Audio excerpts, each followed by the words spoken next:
Bueno, es un gusto el día de hoy tener a la par y aquí en grupo al señor Felipe Buitrago Restrepo. Él es economista con una maestría en políticas públicas, consultor de la División de Asuntos Culturales, Solidaridad y Creatividad de la Oficina de Relaciones Externas del BID. Felipe, qué gusto que tú estés aquí en Guatemala acompañándonos. Estamos hoy en un preámbulo a poder compartir con Guatemala algunas tendencias económicas y nos cuentas que es la primera vez que estás en este país. Bueno, pues muchas gracias por la invitación y por darme la oportunidad de hablar aquí con un público amplio de guatemaltecos. Es mi primera vez en Guatemala, llevo menos de 5 horas desde que aterricé, pero en estas 5 horas he tenido la oportunidad de conocer personas muy interesantes y darme cuenta que efectivamente es un terreno fértil para la economía naranja. Buenísimo. Cuéntanos, ¿cómo inicia esta intención de hacer la investigación sobre la economía naranja y el libro? Bueno, yo diría que como todas las cosas interesantes, por accidente. Fue una serie de coincidencias que me llevaron a mí a hacer mi maestría en Washington, donde me conocí con Iván en su momento.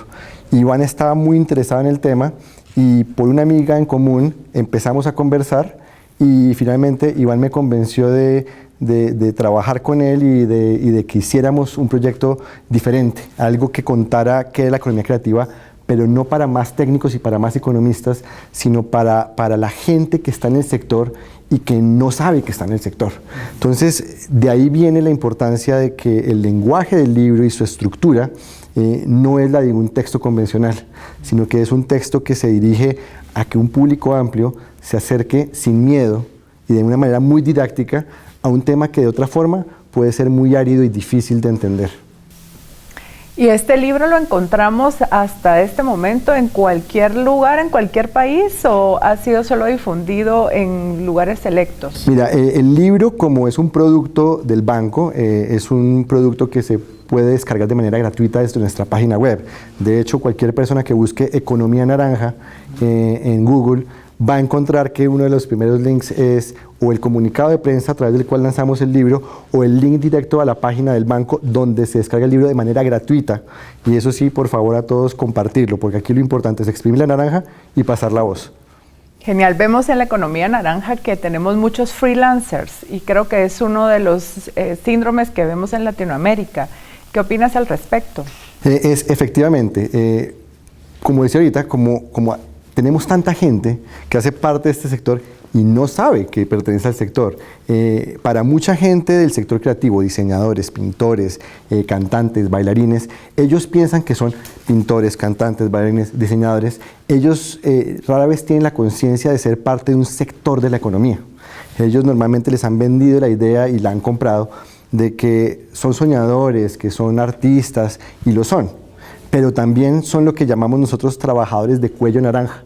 Hacen parte de un sector, de una industria que se puede definir casi tan claramente como cualquier otra industria y que necesita políticas y necesita un trabajo serio de infraestructura, un trabajo serio de investigación, como el que necesita la industria automotriz, la agricultura y el sector financiero. Entonces, estos freelancers, al entender que hacen parte de este sector, entonces podemos dirigir las políticas, los apoyos, la conversación, de manera que sea posible contar con lo que ellos piensan, lo que ellos sienten, lo que necesitan y lo que están soñando y obviamente en conjunto crear más empleos, más oportunidades y por supuesto darle más color y una mejor forma al mundo que nos rodea. ¿Tenemos algún país referente que ya se haya desarrollado en la economía naranja? Bueno, nuevamente en este tema hay un tema de clichés. Obviamente los que han llevado la delantera por más o menos unas 2 décadas ya casi son los británicos.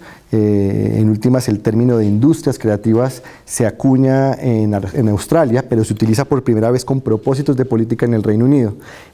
Del Reino Unido se generó una serie de transferencias que han sentado sus semillas en algunos países de Asia. Un ejemplo es Corea, que hoy en día tiene una política de economía creativa dirigida particularmente a cerrar las brechas de género y de acceso de la juventud al empleo a través de precisamente de los freelancers y de la creación de pequeñas empresas. Ya hacia nuestra región, América Latina, la cabeza la ha llevado desde hace ya un buen tiempo la ciudad de Buenos Aires, aunque a nivel de políticas nacionales los países que más se han movido han sido Colombia y Chile.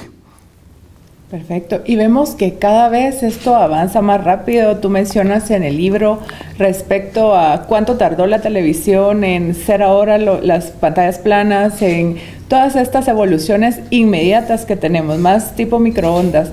¿Cómo ves tú la economía naranja hacia adelante en los países latinos? Efectivamente, vivimos en una época de aceleración exponencial. Entonces, como bien lo indicas, lo que antes tomaba 10 años, ahora toma 5, y ahí tenemos la ley de Moore con el tema de los computadores y cómo el poder de procesamiento se duplica cada 18 meses, a la vez que se disminuye o se corta por la mitad el costo de la producción de ese dispositivo. Esto tiene un impacto directo con el sector creativo, porque el sector creativo, como lo entendíamos hasta hace 15 o 20 años, era todavía esencialmente analógico. Pero si tú piensas en que el año 1999, si yo te decía a ti cuáles son las empresas más importantes de la cultura, tú me decías de inmediata las medios de entretenimiento, Sony, Universal, BMI, todas ellas. Y le podías preguntar a cualquier persona en el mundo y decían, esa gente quiere dominar al mundo y no hay forma de bajarlos de ese pedestal. Y de pronto, un día cualquiera, con el clic de un mouse, Napster sacudió los cimientos de toda esa industria. Hoy en día, ninguna mayor de entretenimiento es dominante o relevante en la escala que alcanzaron a hacer hace apenas 15, 16 años. Entonces, eso fue hace 16 años, cuando no teníamos sino hasta 1G y medio más o menos en telefonía celular. Hoy tenemos 4Gs y ya se están empezando a instalar los 5Gs. A eso sumemos la penetración de banda ancha. A eso sumemos que tenemos una nueva generación que llamamos los millennials, que son nativos digitales. Entonces, lo que yo, como migrante digital, me pueda imaginar de este sector, realmente está muy lejos de lo que va a ser. Puedo imaginarme que va a ser muy diferente, pero con toda seguridad no te puedo decir cómo va a ser. Te puedo decir que me va a sorprender, y estoy seguro que me va a sorprender de una manera muy positiva, muy grata. Eso sí, va a ser bastante difícil acomodarse, porque me voy a sentir cada vez más viejo, rodeado de gente que hace cosas con tecnología que yo no me puedo imaginar. Yo veo un celular y veo un Snapchat y yo todavía no entiendo cómo funciona Snapchat, pero sé que es muy importante y sé que ha penetrado los mercados más rápido que Facebook. Y eso ya me empieza a decir que lo que yo pensaba que era el futuro, realmente ya es el pasado. Por supuesto. Y entonces eso significa que tenemos que subirnos a este tren rápidamente. ¿Cómo tú nos sugieres que nosotros entremos y podamos subirnos a este tren para poder ir a esa velocidad? Pues mira, en el siglo XIX la región de América Latina decidió saltarse el tren de la industrialización y nos perdimos la revolución industrial, llegamos tardísimo. Luego empezó el siglo XX y llegó la electricidad y nos acercamos como con un poquito de temor, pero esperamos a que los modelos estén desarrollados. Hoy en día tenemos una ventaja, y es que en realidad nadie sabe qué está pasando.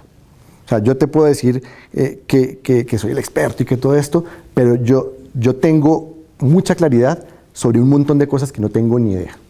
O sea, lo que más certeza tengo es de todo lo que no sé. Y te le puedo asegurar que eso es lo común en el Reino Unido, en Estados Unidos, en Francia, en China, en Japón, en África del Sur, en Argentina y en Colombia, y en Guatemala y en República Dominicana y en Chile, y en donde tú quieras. En ninguna parte realmente sabemos cómo se come esto. Lo que sí te puedo asegurar es que los que nos arriesguemos primero y aprendamos por ensayo y error los nuevos modelos de negocio, somos los que vamos a liderar la revolución digital. Y los únicos que pueden hacer eso son nuestros jóvenes, los de mi generación, los que estamos entrando cada vez más, como quien dice, a controlar las riendas del poder económico, político. Tenemos la responsabilidad y el reto enorme de creer en el talento de esta generación que viene abajo, que no entendemos, pero que es la única que realmente entiende estas tecnologías, es la única que ha crecido y para la que es natural lo digital. Para la gente de mi entorno, de mi generación, todavía es muy difícil entender que algo que no se puede coger, algo que no se ensambla, sea un producto de alto valor agregado. Pero sucede que cuando vemos lo que implica una campaña viral en YouTube, en WhatsApp, lo que tú quieras, incluye un montón de piezas que se están moviendo como si fuera un reloj suizo, con la diferencia que no lo puedo ver, no lo puedo tocar, me toca imaginármelo. ¿Por qué no me lo puedo imaginar yo? Yo no nací en esa generación. Yo soy una generación que me toca inventarme metáforas para entenderlo.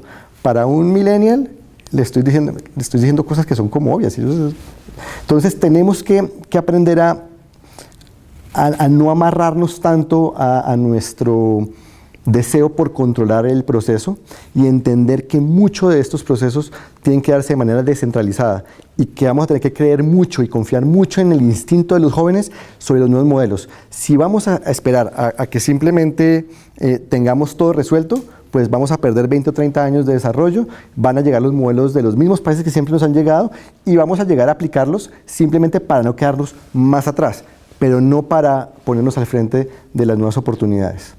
Hablemos específicamente de alguno de los modelos de negocio que tú has tenido la oportunidad de observar.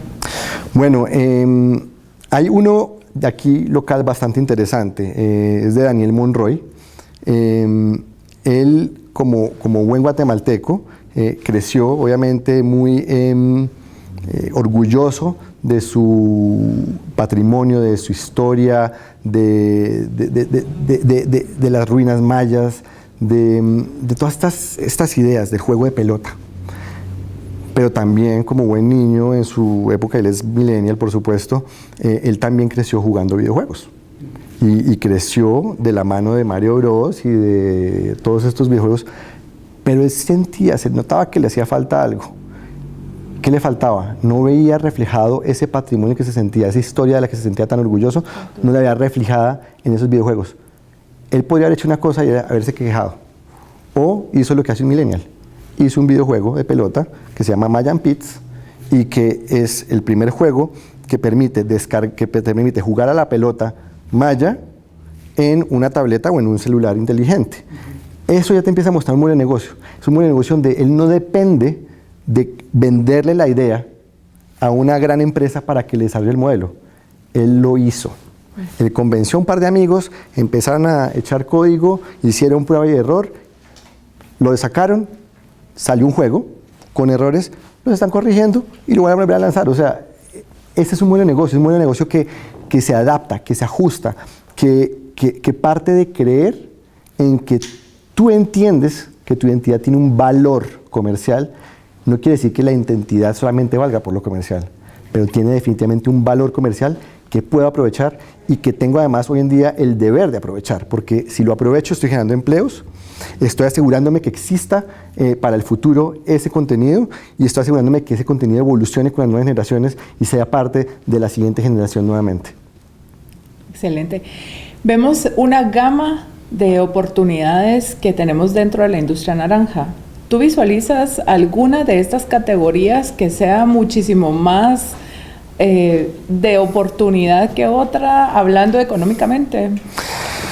Ciertamente, el área más clara es todo lo que sea audiovisual interactivo, porque es para lo que se están desarrollando las redes, es para lo que los jóvenes han venido desarrollando un gusto, es para lo que además estamos naturalmente preparados, para lo que se vea y lo que se mueva realmente es lo que nos motiva. Entonces, cualquier cosa que podamos interactuar, un videojuego, televisión interactiva, libros inteligentes, aplicaciones que yo jamás podría imaginarme porque, te lo digo, yo no soy parte de esa generación. Yo la verdad creo que estoy es enamorado de lo poco que entiendo esa generación y cómo me gustaría poder entenderla y tratar de ayudar a que el camino que ellos nos pueden mostrar sea ese. Entonces, estoy seguro que nos van a sorprender cada vez con más ideas, con mejores formas interactivas, audiovisuales, holográficas.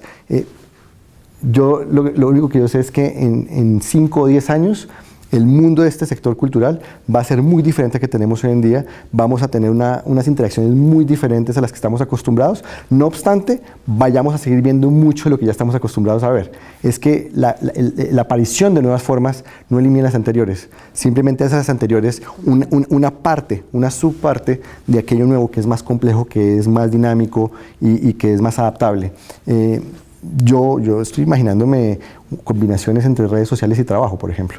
Estoy imaginándome videojuegos que te ayudan a gerenciar una compañía, o ya existen videojuegos que te ayudan a hacer investigación científica. ¿Algunos simuladores también? Hay simuladores. Para empezar, o sea, los simuladores de videojuegos han terminado siendo altamente instrumentales para reducir costos en la simulación de aviación, en las simulaciones militares, en las simulaciones de negocios, en las simulaciones de crisis políticas. En últimas, nos damos cuenta que la cultura, no obstante, siempre ha sido parte de nuestro día a día, solamente ahora se está haciendo parte de nuestra economía diaria. Antes era parte de nuestra identidad y de cómo nos comportamos en muchos aspectos, pero cada vez más lo que la cultura puede hacer se está convirtiendo en un insumo indispensable de otra serie de actividades, desde la exportación de flores hasta la fabricación de camisas, y como te digo, creciente más inclusive a cómo hacemos el gobierno, a cómo nos gobernamos, cómo nos comportamos como sociedad, cómo establecemos nuestras comunidades, que cada vez más además son menos limitadas geográficamente. Vemos cada vez que hay comunidades que van más allá de las fronteras de nuestros países o de nuestras ciudades y que son tan sólidas y tan serias como comunidades con sus subculturas, como puede ser la comunidad de barrio que veíamos tan frecuente hace 10 o 15 años. Claro. Bueno, esto me hace pensar que tenemos algo transversal en nuestras manos, que podríamos en algún momento interactuarlo con diferentes profesiones y poder así desarrollar diferentes herramientas como para médicos, para odontólogos y diferentes profesiones que pueden utilizar todos estos medios audiovisuales, ¿no es así? Totalmente, totalmente, y no solamente por la razón práctica de las oportunidades de la economía naranja, también por una razón muy simple, y es... hay un estudio reciente, un libro de Andrew McAfee, llamado La Segunda Era de las Máquinas. Y ese libro está acompañado de otra serie de informes que vienen prediciendo de una manera bastante clara que en los próximos 25 años, entre el 25 y el 50% de los trabajos que existen hoy en día van a ser automatizados. Entonces, de nuestra habilidad para convertir y crear nuevos trabajos que dependan de interacciones, y en eso la economía creativa es muy fuerte, en las interacciones y menos de las transacciones, vamos a poder generar empleos. Si pensemos nada más en cuántos empleados sean necesarios en un banco, en una sucursal bancaria hace 20 años para atender a un número de clientes particular. Hoy en día ese número de empleados es mucho menor. ¿Por qué? Porque tengo el cajero automático. Lo mismo está sucediendo con contabilidad. Los economistas vamos a perder una buena parte de nuestro valor por el elemento transaccional de la economía.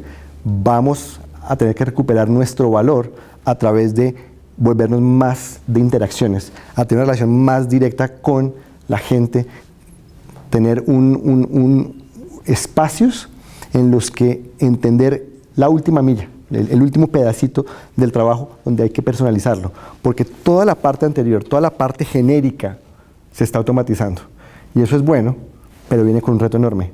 ¿Cómo integramos nuestro quehacer diario a ser más interactivos, a ese toque personal? Y en eso la creatividad es definitivamente uno de los llamados a llenar los vacíos que se van a abrir en los mercados laborales.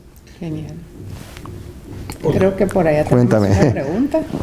Evidentemente, el juego de los medios tradicionales de comunicación del ser humano han sido casi que desplazados por el mismo participante de las redes sociales. De hecho, cada uno de nosotros se ha convertido en un vocero, un medio natural que recibe y emite.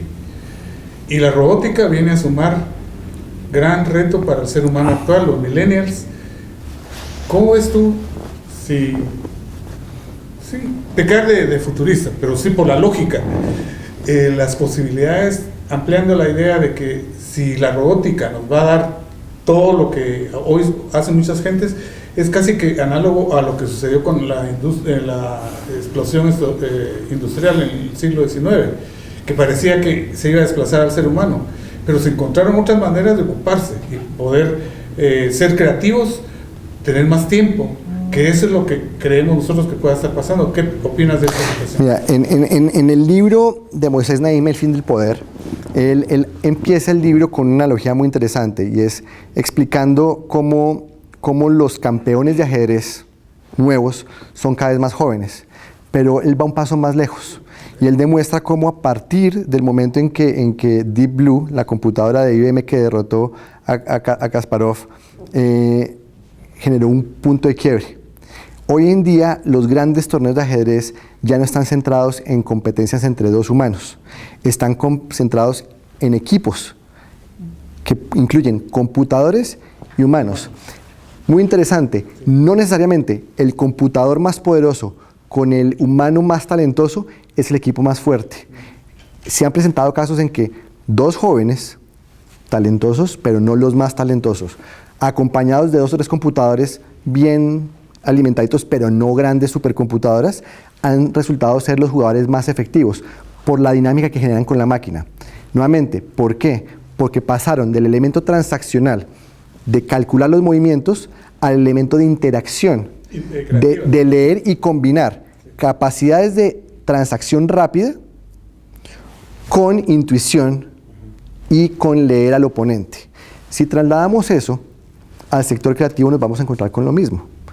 Vamos a encontrar que tal vez ciertos elementos del proceso creativo en la animación, por ejemplo, pueden automatizarse, porque una vez yo tengo ya generados movimientos de animales o de dinosaurios o lo que sea, los puedo aplicar indefinidamente con pequeñas variaciones. Entonces ya no tengo que gastarme grandes cantidades de hora hombre en programar esos movimientos, pero puedo entonces empezar a enfocarme más en las narrativas, a enfocarme más en la sorpresa, a enfocarme más en la educación, a enfocarme más en los otros componentes que tienen que ver con mi interacción del día a día, y entonces al no tener que invertir tanto tiempo en el elemento más transaccional, que tal vez es el más complejo técnicamente a veces, puedo enfocarme en un elemento que es menos complejo técnicamente, pero que es más complejo humanamente, que es cómo yo hago un libro que entonces puede ser adaptado personalmente para cada persona que lo lea, porque ese libro va acompañado no de un escritor, sino de un contador del cuento, y entonces yo tengo herramientas muy interesantes. Ahí estoy especulando porque no sé si eso sea viable o no, pero estoy tratando de imaginarme cómo al combinar el poder de los computadores y las tabletas, por ejemplo, pueda generar yo contenidos que pueden ser explicados por cada padre a cada hijo de una forma mucho más personalizada. Sí. Cambiando los nombres de los personajes por personajes más familiares. De esa manera yo puedo tener historias que son universales, pero adaptadas en el seno de mi hogar. Entonces empiezo a desarrollar un montón de actividades diferentes y esas interacciones son fundamentales. Y yo creo que eso es parte del reto, ¿no? Es atrevernos a ejecutar lo que nos imaginemos. Porque lo que sabemos está cambiando muy rápido. Y nos están sustituyendo en ese quehacer las máquinas. Claro, entonces, nuevamente, lo transaccional. Lo transaccional. Disney, por ejemplo, utiliza ya partes de sus historias prehechas, recicladas en otras historias.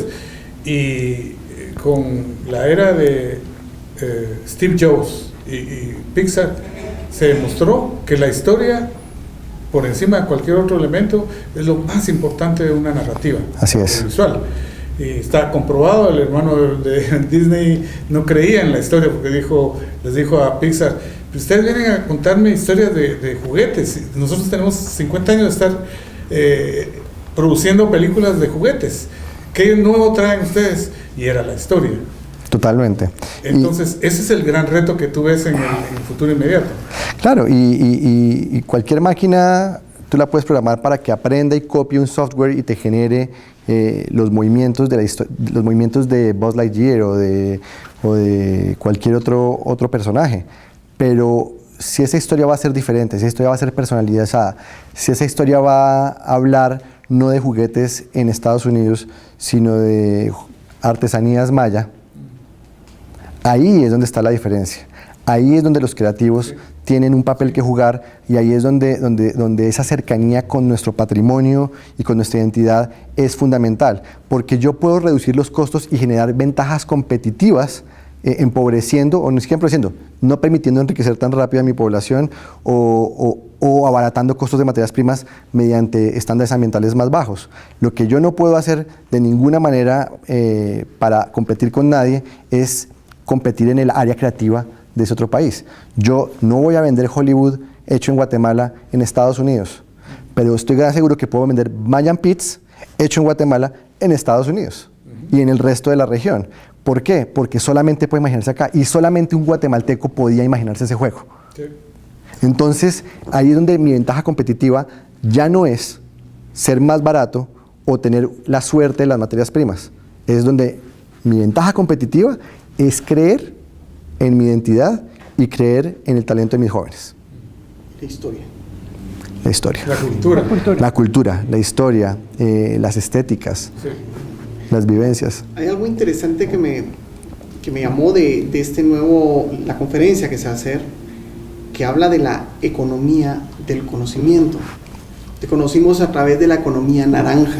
Entonces, ¿nos puedes explicar un poco? Claro, se habla de las tres revoluciones, ¿no? La revolución industrial, la tecnológica, que es la de la electricidad realmente, y ahora la digital.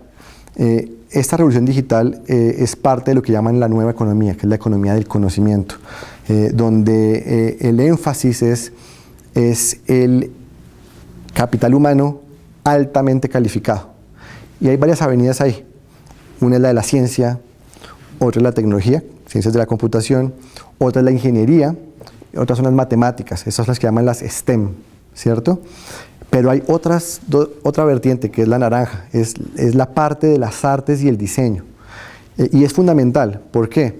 Porque si me preguntas a mí en lo básico, en lo fundamental, claro, las ciencias, sin ellas yo no puedo explotar de manera más eficiente mis recursos, no puedo fabricar cámaras de video, no puedo construir celulares o poner satélites en el espacio. Y las matemáticas y la ingeniería son todas fundamentales para esto. Pero, si miramos quiénes son los científicos, los ingenieros, los matemáticos y de dónde se inspiran, vamos a encontrar que todos ellos tienen una identidad.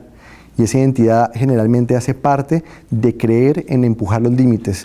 Un ejemplo muy sencillo, muchos de los científicos que están en el CERN, en el gran acelerador de partículas en la frontera entre Suiza y Francia, son lo que llaman trekkies, son fans de Star Trek, de esta serie de los 50s y 60s que ha tenido no sé cuántas reencarnaciones. Y uno les pregunta a muchos de ellos, ¿por qué hacen ciencia? Ellos, porque yo quiero construir el Enterprise. ¿Sí? Y eso fue una idea de un artista, no de un científico. O sea, los artistas están para empujar los límites. Pero una vez yo empujo los límites y he encontrado que los científicos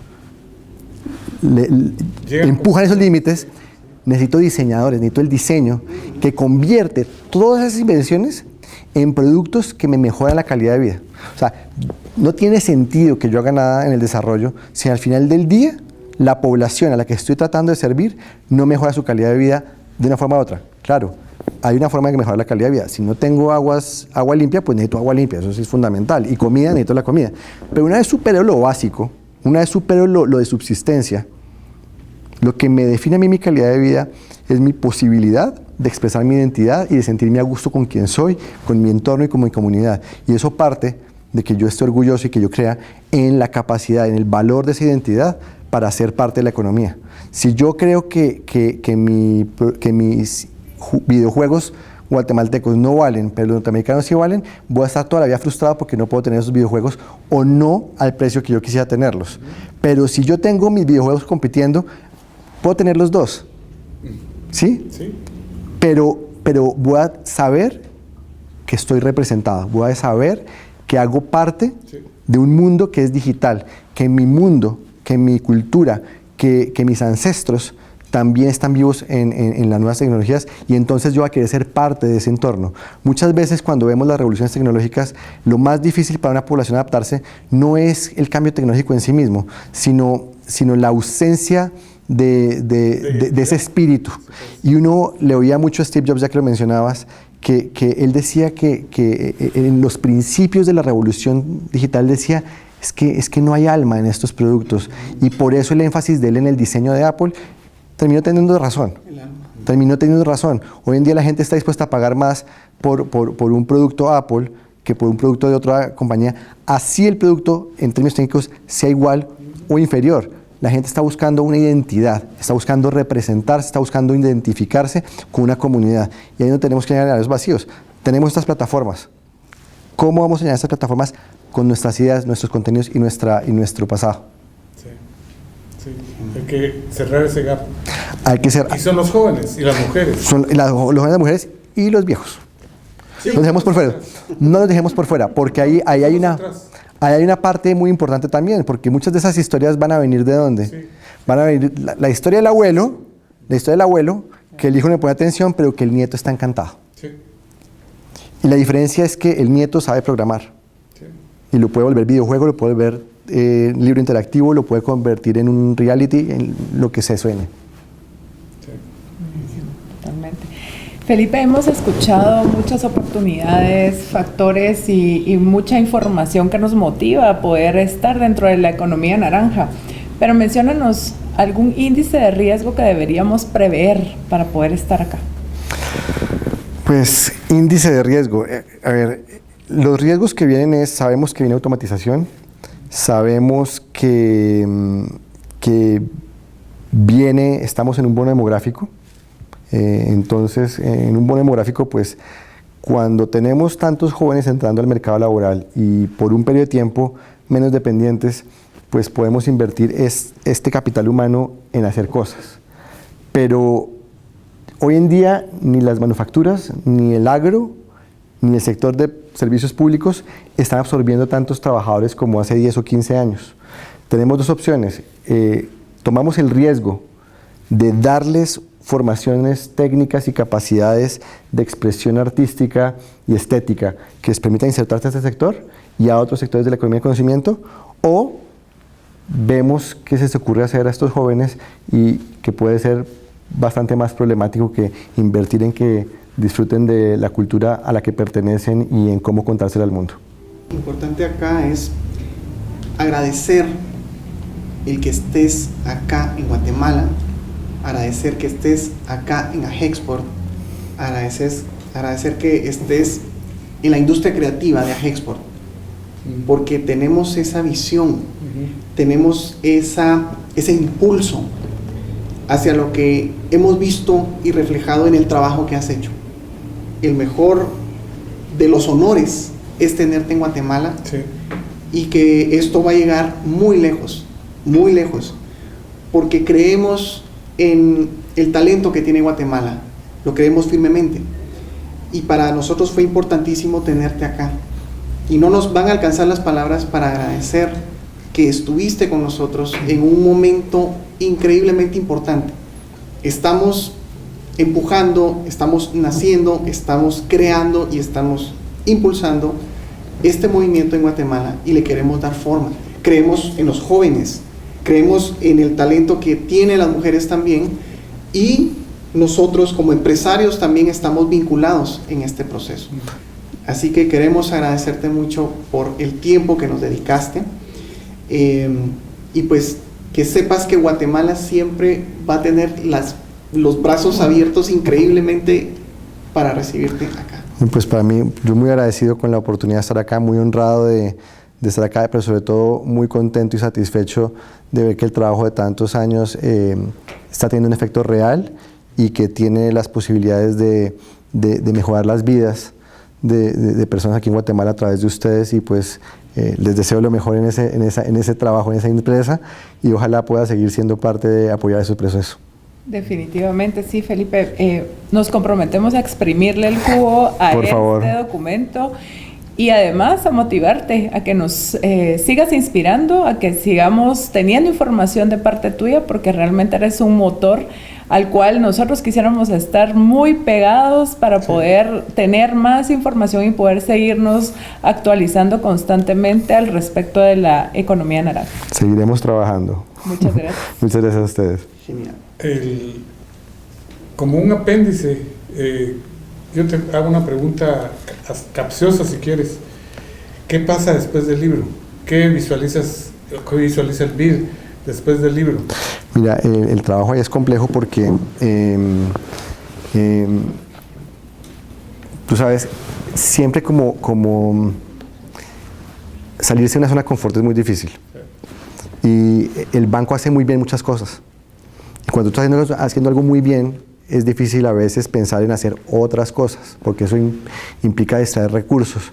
El banco trabaja con muchos temas que son muy importantes: agua y saneamiento básico, expansión de infraestructura, mejoramiento de condiciones de salud, de educación. O sea, todo lo que yo te mencioné que hace el banco es importante. ¿Tú dónde vas a decir que esto es más importante que eso? Es difícil, es un argumento difícil, pero el banco, la dirigencia del banco entiende la importancia del tema. ¿Y qué estamos haciendo? Estamos construyendo la capacidad con socios en la región, con socios internos dentro del banco, precisamente para prepararnos y aprovechar este bono demográfico con entre otras, con muchas otras cosas también, pero con entre otras la economía naranja. Pero es un proceso que va adelantado, pero ahí necesitamos muchos aliados que nos ayuden, que nos apoyen, que hagan bulla con nosotros, que nos celebren, que le digan a la gente que hacen parte de un sector, que se manifiesten y nos digan qué necesitan, porque nuevamente, yo no sé qué necesitan los sectores directamente. Yo he hablado con unos 1.200 emprendedores alrededor del mundo y he identificado muchos elementos, muchos problemas comunes y otros particulares, pero eso es una pequeñísima muestra. Sí, necesitamos que no 1.000 que han tenido la mala suerte de cruzarse conmigo sean los voceros del sector. Necesitamos que sean millones los que estén expresando a través de sus emprendimientos, de sus solicitudes, de sus éxitos, lo que hay que hacer para que quienes estamos en la difícil tarea de hacer políticas públicas y de asesorar a los gobiernos sepamos cómo hacerlo mejor. Esto es un proceso que está empezando. Por supuesto, y evidentemente lo dijiste anteriormente, los artistas no sabíamos que éramos parte de una economía. No sabían. Entonces debe ser un criterio o una política incluyente. Claro. Donde se llame a todos los sectores que generan ideas. Claro, el naranja es el nuevo verde. Es el nuevo verde, la nueva revolución. Okay. Muchas gracias, Felipe, por la visita. Muchas gracias. Muchas gracias. Okay.